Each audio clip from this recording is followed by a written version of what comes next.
So Paul Pierce had his jersey retirement ceremony yesterday. Oh, man. Oh.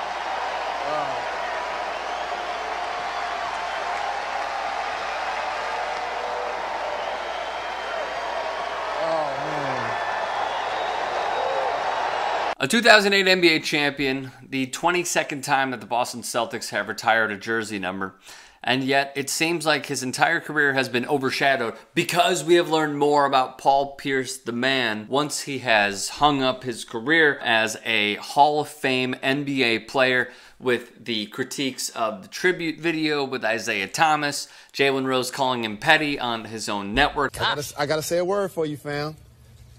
I thought it was petty. Ooh! On who? On Paul Pierce's part. In what part? There are going to be all type of announcements that happen in the 48 minutes during that game. Okay. All types.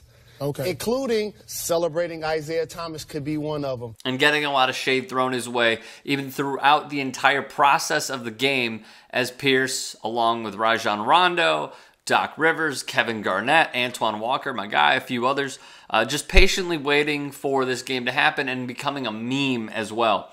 Yet it seems like a lot of people don't remember Paul Pierce the guy, Paul Pierce the man, Paul Pierce the guy who was cut by his varsity team, or as Vince Staples put it. Paul Pierce?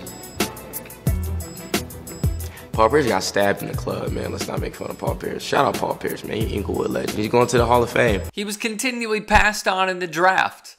He was viewed as a chunky player coming out of high school and a big player when he was at Kansas, even though he was putting up 20-plus a game in 1 year and was Big 8 co-freshman of the year with Chauncey Billups. However, it seems like a lot of the accolades are overshadowed, which I want to point to right now and why he was deserving. The Boston Celtics rankings, they have won the most championships out of any team in NBA history. To be even in the top 5 for some statistical categories would be a huge win on the greatest franchise in NBA history. And yet here are those rankings. He is second overall in points.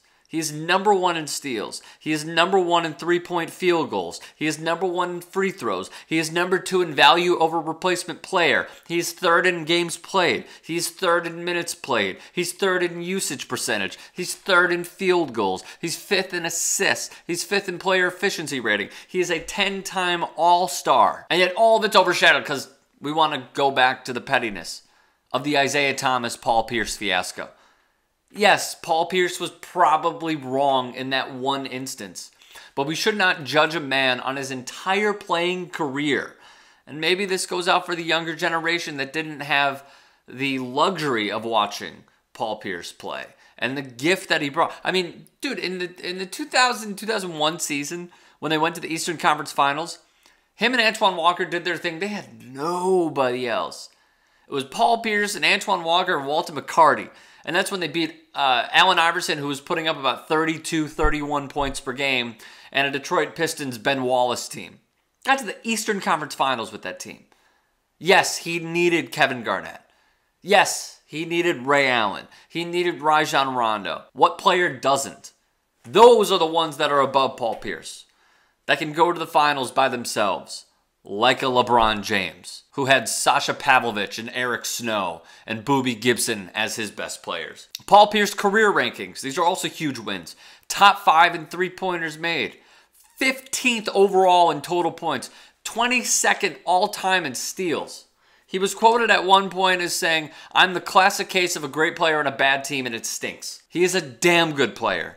He was on horrendous teams. He deserves this moment. He deserves to have his jersey retired as well. So I just wanted to provide some context of why he was such a great dominant player, even if he only won one championship, where I believe he was finals MVP as well. He was quoted as saying, "I just want the younger players to understand that you wear this uniform not for the name on the back, but it's all about Celtics pride." You hear that so much in this city, and a lot of people don't know what that is. It is more than just how you are just a player.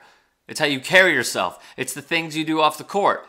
It's how you represent the Celtic family and these guys up there before you. I'm thankful that I was able to do that. It goes further than basketball, and I want the young generation to understand that. I hope everyone watching this understands how good of a player Paul Pierce was and does not get caught up in the concocted version of pettiness that he had at one player. Because it seems like that's totally taken center stage, and it's not fair.